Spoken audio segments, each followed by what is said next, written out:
আসসালামু আলাইকুম। কথা নাহিয়ান স্বাগত জানাচ্ছেন টিভির সকালের খবরে। ক্রাউন সিমেন্ট শিরোনাম দেখছিলেন, এবার নিয়ে যাব পুরো খবরে। জনগণের নির্বাচিত সরকারই কেবল দেশের উন্নয়নের ধারাবাহিকতা, জনগণের নিরাপত্তা ও প্রাত্যহিক সেবা নিশ্চিত করতে পারে উল্লেখ করে বিএনপির ভারপ্রাপ্ত চেয়ারম্যান তারেক রহমান নির্বাচনের রোডম্যাপ ঘোষণা করতে অন্তর্বর্তী সরকারের প্রতি আহ্বান জানিয়েছেন। শনিবার ঝিনাইদহ জেলা বিএনপি আয়োজিত গণসমাবেশে ভার্চুয়ালি যুক্ত হয়ে তিনি বলেন, জনগণের রাজনৈতিক অধিকার ফিরে পাওয়ার মাধ্যমেই অভ্যুত্থানের শহীদদের ত্যাগ সফল হবে। ঝিনাইদহ প্রতিনিধি মেজানুর রহমানকে সাথে নিয়ে নজরানা চৌধুরীর রিপোর্ট। ছাত্র জনতার অভ্যুত্থানে শহীদ এবং স্বৈরাচার সরকারের সময়ে যারা গুম খুনের শিকার হয়েছেন তাদের স্মরণে ঝিনাইদহ জেলা বিএনপি এক গণসমাবেশের আয়োজন করে। ঝিনাইদহ শহরের পায়রা চত্বরে অনুষ্ঠিত এই সমাবেশে জেলার বিভিন্ন স্থান থেকে বিএনপির নেতাকর্মীরা ছোট ছোট মিছিল নিয়ে যোগ দেয়। আশেপাশের জেলা থেকেও এই সমাবেশে নেতাকর্মীরা যোগ দেয়। সমাবেশটি আসলে জনসভায় রূপ নেয়। সমাবেশে প্রধান অতিথি হিসেবে রাখা বক্তব্যে দলের ভারপ্রাপ্ত চেয়ারম্যান অন্তর্বর্তীকালীন সরকারের প্রতি তার দলের সমর্থন পুনর্ব্যক্ত করেন। বাংলাদেশের প্রায় সকল মানুষের দলমত নির্বিশেষে সকলের সমর্থনই এসেছে বর্তমানের অন্তর্বর্তীকালীন সরকার। তাদের প্রতি সেদিনও আমাদের সমর্থন ছিল, আজও আমাদের সমর্থন থাকবে। তবে এখানে একটি কিন্তু রয়েছে, তাদের প্রতি আমাদের আস্থাকে প্রশ্নহীন রাখার চ্যালেঞ্জ কিন্তু তাদেরকেই নিতে হবে। ছোট ছোট সমস্যা একসময় বৃহদাকার ধারণ করে বর্তমান সরকারের সামনে চলে আসতে পারে বলে উল্লেখ করেন তারেক রহমান। এসব বিষয়ে সতর্ক থেকে অন্তর্বর্তীকালীন সরকারকে তার সামর্থ্যের বাইরে সংস্কার কাজ হাতে নেয়ার বিষয়টি চিন্তা করতে হবে বলেও জানান তিনি। সব পরিবর্তন সাধন যেমন তাদের পক্ষে সম্ভব নয়, তেমনি এমন দায়িত্ব তাদের কাঁধে নেওয়া সঙ্গত হবে না যেটা তারা বহন করতে সক্ষম নন। তাদের এই আত্মত্যাগ সেদিনই সফলতা লাভ করবে যেদিন এই দেশের মানুষ রাজনৈতিকভাবে তাদের অধিকার ফিরে পাবে। বাংলাদেশের সাথে আন্তর্জাতিক বিশ্বের সম্পর্ক, উন্নয়নের ধারাবাহিকতা রক্ষা, জনগণের নিরাপত্তার মতো বিষয়গুলো নিশ্চিত করতে জনগণের দ্বারা নির্বাচিত সরকারের বিকল্প নেই বলেও উল্লেখ করেন বিএনপির ভারপ্রাপ্ত চেয়ারম্যান। রোড ম্যাপ সেটি নির্দিষ্ট করতে হবে তাদেরকে। উন্নয়নের ধারাবাহিকতা, তৃণমূল পর্যায়ে জনগণের নিরাপত্তা, প্রাত্যহিক সুবিধা সবকিছুই কিন্তু দিতে পারে একমাত্র জনগণ দ্বারা নির্বাচিত একটি সরকার। আমাদের যদি এই বিষয়গুলোকে খেয়াল রাখতে হয় তাহলে অবশ্যই নির্বাচিত সরকারের কোনো বিকল্প নেই। জনগণের প্রত্যাশা অনুযায়ী দেশ গড়ার কাজে মনোনিবেশ করার জন্য বিএনপি নেতাকর্মীদের প্রতি আহ্বান জানান তারেক। Nazrana Chowdhury, NTV news, Dhaka. অন্তর্বর্তী সরকার যৌক্তিক সময়ের মধ্যেই তাদের রোডম্যাপ প্রকাশ করবে বলে জানালেন নৌপরিবহন উপদেষ্টা অবসরপ্রাপ্ত brigadier general M Sakhawat Hossain. আর স্থানীয় সরকার উপদেষ্টা এএফ হাসান আরিফ বলেছেন, দেশের নির্বাচন ব্যবস্থাকেই ঢেলে সাজাতে হবে। শনিবার রাজধানীতে আলাদা অনুষ্ঠানে তারা এসব কথা বলেন। হাসানুল শাওনের রিপোর্ট। রাজধানীর বিআইআইএসএস মিলনায়তনে সেন্টার ফর গভর্নেন্স স্টাডিজের গণতান্ত্রিক পুনর্গঠনের এই আলোচনা। বক্তারা বলেন, জুলাই আগস্টের গণহত্যার দোষীদের বিচারের কার্যকর উদ্যোগ নেয়ার পাশাপাশি 5 আগস্ট সরকার পতনের পর সেনানিবাসে আশ্রয় নেওয়া 626 জনের নামের তালিকা প্রকাশ হওয়া উচিত। যারা এখন পর্যন্ত আমরা জানি যে সেনাবাহিনী বলছে নাই, আমার কাছে সব চলে গেছে, কোন জায়গায় গেছে জানি না, ওনার কাছ থেকে কতজন ছিল এবং ওনার কাছে কিভাবে বের হলো, এই দুটো জিনিস রিপোর্ট আমাদের জানার দরকার। এই সরকার 1 নম্বর কাজটা করে নাই, সে জুলাই আগস্টে ঘটে যাওয়া বাংলাদেশের নৃশংসতম গণহত্যার কোনো তদন্ত কমিটি করে নাই। আমরা এখনো জানি না কয়জন মানুষ খুন হয়েছেন, কয়জন মানুষ শহীদ হয়েছেন। এ সময় নৌপরিবহন উপদেষ্টা বলেন, সবার মতামত নিয়েই বড় ধরনের সংস্কারগুলো করা হবে। 6 জনকে দেওয়া হয়েছে যারা সংস্কারটা করবেন, তারা নিজেরাও একটা রোডম্যাপ দেবেন, কিন্তু কি কি করবেন, কবে কবে শেষ হবে। অনেকগুলো কাজ যেগুলো ডিসাইড করার পরে রোড ম্যাপটা হবে, আমি এটা মনে করি, আশা করি। বাট ডেফিনেটলি আমি মনে করি একটা রোড ম্যাপ হবে, মাত্র 2 মাস। এখনো ব্যাপারটা হলো কনসলিডেশনের ব্যাপার আছে। গণহত্যার সাথে জড়িতদের বিচার প্রসঙ্গেও কথা বলেন M Sakhawat Hossain. In one word, it was a draconian government and was a draconian. আমি তো মনে করি all these people নিয়ে আসার দরকার নেই। In absentia, they should be tried. তিনি আরও জানান, নৌ পরিবহন মন্ত্রণালয়ের নামের মধ্যে নৌকা শব্দটি থাকায় নাম পরিবর্তন করে জাহাজ ও বন্দর মন্ত্রণালয় করার প্রস্তাব করা হবে। নৌ কেন হবে? আমি তো নৌকা চালাই, জাহাজ চালাই। I'll just change. Tomorrow, inshallah, I will see that I have suggested change. এটার নাম হবে জাহাজ ও বন্দর মন্ত্রণালয়।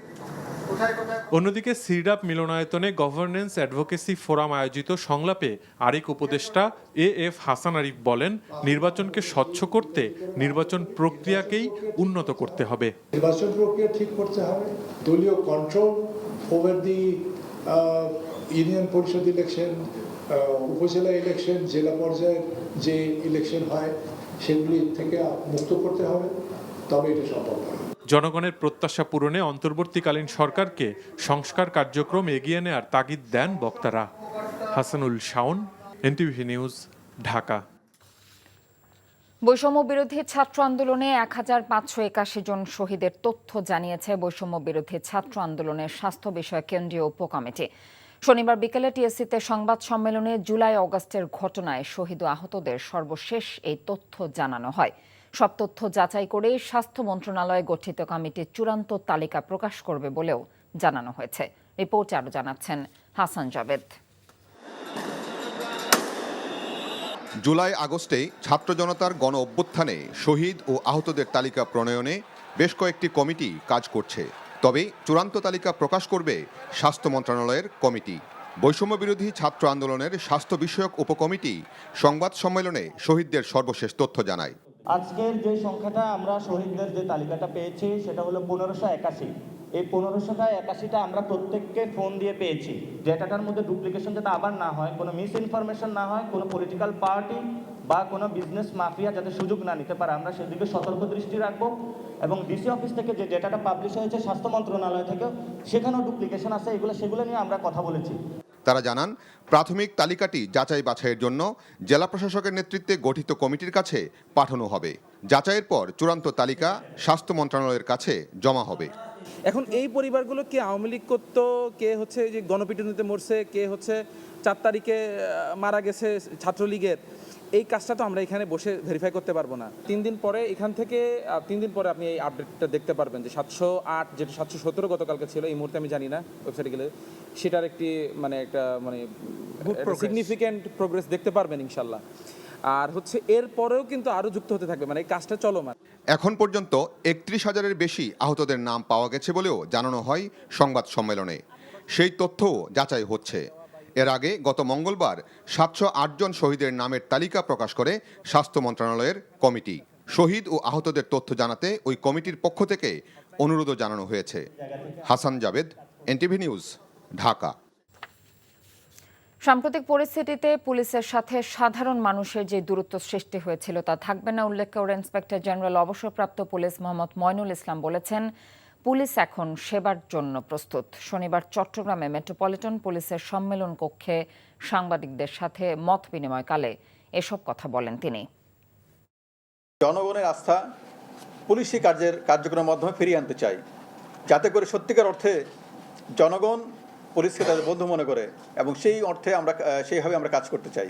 সামনে আমাদের সনাতন ধর্মাবলম্বী ভাইদের দুর্গোৎসব তারা উৎসবের মাধ্যমে দিয়ে পালন করবে, এবং সেখানে আমাদের পরিপূর্ণ নিরাপত্তা ব্যবস্থা থাকবে। কেউ যাতে কোনো ধরনের বিশৃঙ্খলা তৈরি করতে না পারে সে ব্যাপারে আমরা তৎপর আছি। গণহত্যাকারী স্বৈরাচার শেখ হাসিনাকে দ্রুত দেশে এনে বিচার করার দাবি জানিয়েছেন বিএনপির মহাসচিব মির্জা ফখরুল ইসলাম আলমগীর। এজন্য ভারতকে চিঠি দিতে অন্তর্বর্তীকালীন সরকারের কাছে আহ্বান জানিয়েছেন তিনি। শনিবার বিকেলে গাজীপুরে কোনাবাড়িতে শ্রমিক সমাবেশে এসব কথা বলেন তিনি। বিদেশি শক্তির সঙ্গে হাত মিলিয়ে স্বৈরাচারের প্রেতাত্মারা গার্মেন্টস শিল্পকে ধ্বংস করতে চায় বলেও অভিযোগ করেন মির্জা ফখরুল। নাসির আহমেদকে সাথে নিয়ে নূর হোসেনের রিপোর্ট। গার্মেন্টস ও ওষুধ শিল্পে বিশৃঙ্খলা সৃষ্টিকারীদের প্রতিরোধ ও শ্রমজীবী মানুষের নিয়মিত বেতন ভাতা পরিশোধের দাবিতে গাজীপুরের কোনাবাড়ী ডিগ্রি কলেজ মাঠে শ্রমিক সমাবেশ করে গাজীপুর জেলা ও মহানগর শ্রমিক দল। শিল্পাঞ্চল সহ গাজীপুরের সর্বস্তরের শ্রমজীবী মানুষের স্রোত নামে সমাবেশ স্থলে কানায় কানায় পূর্ণ হয় কলেজ প্রাঙ্গণ। সমাবেশে যোগ দিয়ে বিএনপির কেন্দ্রীয় নেতারা বলেন, পরাজিত শক্তির প্রেতাত্মারা দেশের অর্থনীতি ধ্বংস করতে গার্মেন্টস শিল্পে অস্থিরতা তৈরি করছে। শুধু তারাই নয়, তাদের দেশীয় এবং বিদেশি দূষররা একসাথে মিলিত হয়ে এই গাজীপুর শুধু নয়, যেখানে শ্রমিক অধ্যুষিত, কারখানা অধ্যুষিত, কল কারখানা রয়েছে, গার্মেন্টস বলেন, ঔষধ শিল্প বলেন, যে কোনো কল কারখানা বলেন, সেগুলোর চাকাকে বন্ধ করে দেওয়া। সমাবেশে প্রধান অতিথির বক্তব্যে মির্জা ফখরুল ইসলাম আলমগীর বলেন, ষড়যন্ত্র রুখতে শেখ হাসিনাকে দ্রুত বিচারের মুখোমুখি করতে হবে। ভারতের কাছে চিঠি দিতে অন্তর্বর্তীকালীন সরকারকে পরামর্শ দেন তিনি। আপনারা অবিলম্বে গণহত্যাকারী, দেশ ধ্বংসকারী, রাষ্ট্রবিরোধী, গণতন্ত্রবিরোধী শেখ হাসিনাকে দেশে ফিরিয়ে নিয়ে এসে অভিযোগগুলোর ভিত্তিতে বিচারের দাবিতে ভারতের কাছে চিঠি দেন তাকে ফেরত দেওয়ার জন্য। ফ্যাসিবাদের বিরুদ্ধে লড়াই করা দলগুলোর মধ্যে পরিকল্পিতভাবে বিভক্তি তৈরির চেষ্টা হচ্ছে জানিয়ে মির্জা ফখরুল বলেন, দেশের স্বার্থে যে কোনো মূল্যে জাতীয় ঐক্য ধরে রাখতে হবে। ভাগ করার চেষ্টা করা হচ্ছে। আমরা যে লড়াইটা করেছি গত 15-16 বছর ধরে, লড়াইটা সবাই ঐক্যবদ্ধ হয়ে করেছি। আমরা বারবার ডাক দিয়েছি জাতীয় ঐক্যের। আমাদের ভারপ্রাপ্ত চেয়ারম্যান সাহেব তারেক রহমান সাহেব জাতীয় ঐক্যের ডাক দিয়েছেন। মালিক শ্রমিকদের আলাপ আলোচনার মাধ্যমে গার্মেন্টস শিল্পের সংকট নিরসনের আহ্বানও জানান বিএনপি মহাসচিব। নূর হোসেন, এনটিভি নিউজ, গাজীপুর। ঢাকা মহানগর উত্তর বিএনপির আহ্বায়ক কমিটি বিলুপ্ত ঘোষণা করা হয়েছে। শনিবার রাতে বিএনপির সিনিয়র যুগ্ম মহাসচিব অ্যাডভোকেট রুহুল কবির রিজভী স্বাক্ষরিত এক প্রেস বিজ্ঞপ্তিতে বলা হয়, শিগগিরই ঢাকা মহানগর উত্তর বিএনপির নতুন কমিটি ঘোষণা করা হবে। চলতি বছরের 7 জুলাই ঢাকা মহানগর উত্তর বিএনপির আহ্বায়ক করা হয় সাইফুল ইসলাম নীরবকে। তিনি জাতীয়তাবাদী যুব দলের সভাপতি ছিলেন। দলটির কেন্দ্রীয় ক্রীড়া সম্পাদক আমিনুল হককে করা হয়েছিল সদস্য সচিব। স্বৈরাচার বিরোধী ছাত্র আন্দোলনে হতাহতদের যেই গতিতে চিকিৎসা হওয়া দরকার ছিল তা হচ্ছে না বলে মন্তব্য করেছেন আমার দেশ পত্রিকার সম্পাদক ডক্টর মাহমুদুর রহমান। রাজধানীর পঙ্গু হাসপাতালে গণঅভ্যুত্থানে আহতদের দেখতে গিয়ে একথা বলেন তিনি। আহত এবং শহীদদের তালিকা এখনও কেন হচ্ছে না প্রশ্ন করে তিনি বলেন, অন্তর্বর্তীকালীন সরকারের প্রথম দায়িত্ব ছিল পূর্ণাঙ্গ তালিকা তৈরি করে আহতদের সুচিকিৎসা এবং পুনর্বাসন করা, কিন্তু এই উদ্যোগে ঘাটতি দেখতে পাচ্ছেন বলে জানিয়েছেন মাহমুদুর রহমান। আহত ব্যক্তি এবং শহীদদের পরিবারের সুব্যবস্থা না হলে এই বিপ্লব ব্যর্থ হবে বলে মন্তব্য করেন তিনি। আরেকটা দেখলাম দিনমজুরের ছেলে পা হারিয়েছে, তার সামনে কি ভবিষ্যৎ। আরেকজন দেখলাম এক বিধবা মায়ের সন্তান, একমাত্র সন্তান, তারও পা কেটে ফেলতে হয়েছে। আমি কিছু কিছু বিষয়ে একটু হতাশ হয়েছি, দুঃখ পেয়েছি। আমি অনেকেরই দেখলাম যে তাদের চিকিৎসা এখনো মনে হচ্ছে যে গতিতে হওয়া দরকার ছিল সেই গতিটা হচ্ছে না। আমি আরও দেখলাম যে তাদের পুনর্বাসন কিভাবে হবে সেটা নিয়ে এখনো কোনো আলোচনা নাই। ছাত্র জনতার গণঅভ্যুত্থানের পরিবর্তিত পরিস্থিতিতে অনেক ঠিকাদারি গা ঢাকা দেয়ায় ঢাকার 2 সেটের অসমাপ্ত কাজের ভবিষ্যৎ নিয়ে শঙ্কা দেখা দিয়েছে। উন্নয়ন কাজ বন্ধ রয়েছে অনেক এলাকায়। দক্ষিণ সেটের 14টি ঠিকাদারি প্রতিষ্ঠান 5 আগস্টের পর কাজে ফেরেনি। বিশেষজ্ঞরা বলছেন, ঠিকাদার বাছাইয়ে ক্ষমতাসীন রাজনৈতিক দলের প্রভাব এমন পরিস্থিতির সৃষ্টি করেছে।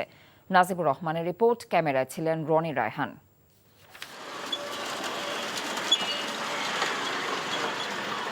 এটি রাজধানীর মুগদা হাসপাতাল লাগোয়া একটি সড়কের চিত্র। এক পাশে শিক্ষা প্রতিষ্ঠান, অন্য পাশে সরকারি হাসপাতাল। তবুও খানাখন্দে ভরা গুরুত্বপূর্ণ সড়কটি সংস্কারের উদ্যোগ নেই স্থানীয় জনপ্রতিনিধি কিংবা ঢাকা দক্ষিণ সিটি কর্পোরেশনের। রৌদ্রোজ্জ্বল আবহাওয়া কিংবা মুষলধারে বৃষ্টি, মুগদা হাসপাতাল সংলগ্ন এই সড়ক ধরে চলা হাজারো মানুষের ভোগান্তিটা নিত্যদিনের সঙ্গী। দীর্ঘ সময় ধরে চলা নানা প্রকল্প হাতে নিলেও তা বাস্তবায়ন করতে পারেনি ঢাকা দক্ষিণ সিটি কর্পোরেশন। কবে নাগাদ এই সমস্যা সমাধান হবে তাও জানেন না কেউ। গাড়ি আটকে যায়, উল্টে যায়, বাচ্চা সহ পড়ে যায় ভাই। এই রাস্তা ভালো করার লোকে নাই। পানি জমা থাকলে কোনো দেখার কোনো ইয়া নাই। গাইনি পেশেন্টগুলো এখানে এই পর্যন্ত আসতে গেলে পরে মানে তারা অনেক প্রবলেম ফেস করতে হচ্ছে আর কি। মুগদা মান্ডা সড়কটির বেহাল দশা কাটাতে 60 ফিট রাস্তা নির্মাণের পরিকল্পনা ছিল দক্ষিণ সিটি কর্পোরেশনের। ঠিকাদারি প্রতিষ্ঠান ট্রায়াঙ্গেল কর্পোরেট সরকার পরিবর্তনের পর আর কাজে ফেরেনি। এ রাস্তার কিছু অংশ দখলমুক্ত করা হলেও পুনরায় সেখানে বাড়ি দোকানপাট বানাতে ব্যস্ত দখলবাজরা। রাজধানীর কলাবাগানের এই সড়কটির চিত্র একই। সড়কটির বেশিরভাগ অংশ খনন করে আর কাজ সম্পূর্ণ করেনি পল্টন দাস নামের এক ঠিকাদার। ফোনে যোগাযোগ করা হলেও গা ঢাকা দেয়া এই সকল ঠিকাদারদের পাওয়া যায়নি। ঢাকা দক্ষিণ সিটি কর্পোরেশন এলাকায় এমন ঘটনা আছে 14টি। এমন পরিস্থিতি দ্রুত সমাধানের প্রক্রিয়া চলছে বলে জানিয়েছেন ঢাকা দক্ষিণ সিটি কর্পোরেশনের প্রধান নির্বাহী কর্মকর্তা। নিয়মতান্ত্রিকভাবে আমরা আগাচ্ছি। যদি তাকে না পাওয়া যায় কিংবা সে কাজ করতে অনীহা প্রকাশ করে, তাহলে সেখানে আমরা তার বিরুদ্ধে ব্যবস্থা নিয়ে বিশেষভাবে কিছু তাকে নোটিশ দেয়া, শোকজ করা কিংবা এগুলাতে সে যখন ব্যর্থ হবে তখন আমরা সেগুলো ক্লোজ করে নতুনভাবে দরপত্র আহ্বান করে আমরা আমাদের কাজ। সুতরাং যত দ্রুত সম্ভব এই কার্যক্রমগুলো করা যাক। নগর বিশ্লেষকরা বলছেন ঠিকাদার নিয়োগে সাবেক মেয়রদের একচ্ছত্র আধিপত্য এমন পরিস্থিতির সৃষ্টি করেছে। আমাদের নগরের বিভিন্ন উন্নয়ন কাজের জন্য ঠিকাদার যখন নিয়োগ করা হয় অধিকাংশ সময় কিন্তু একটা রাজনৈতিক একটা ইনফ্লুয়েন্স থাকে এবং দেখা যায় যে যারা মেয়ররা থাকেন তাদের পরিচিত বা রাজনৈতিক প্রভাব বলে মানুষই বারবার কাজ পায়। তাদের কাজের মান নিয়েও আগে প্রশ্ন ছিল এবং সেই ক্ষেত্রে আমরা অনেক সময় দেখেছি যে দীর্ঘদিন ধরে কাজ পড়ে থাকে। অথচ আমরা বারবার বলেছি যারা কাজ ঠিকমতো ডেলিভার করতে পারেন না, রাজনৈতিক পরিচয়ের সূত্র ধরেই যেন কাজ না দেওয়া হয়। ঠিকাদার প্রতিষ্ঠানের পাশাপাশি জনভোগান্তি বাড়ানোর দায় ঢাকা দক্ষিণ সিটি কর্পোরেশনেরও রয়েছে বলে মনে করছেন বিশেষজ্ঞরা। Najibur Rahman, NTV news, Dhaka.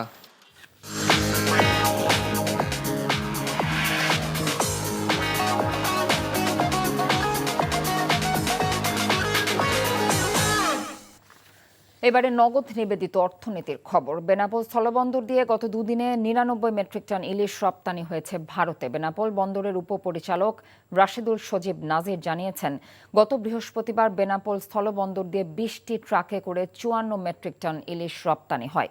শনিবার 15টি ট্রাকে 45 মেট্রিক টন ইলিশ রপ্তানি হয়েছে। প্রতি কেজি ইলিশ রপ্তানি হচ্ছে $10, যা বাংলাদেশি মুদ্রায় 1180 টাকা। দেশীয় বাজারে 1 কেজি ইলিশের মূল্য 1650 টাকা।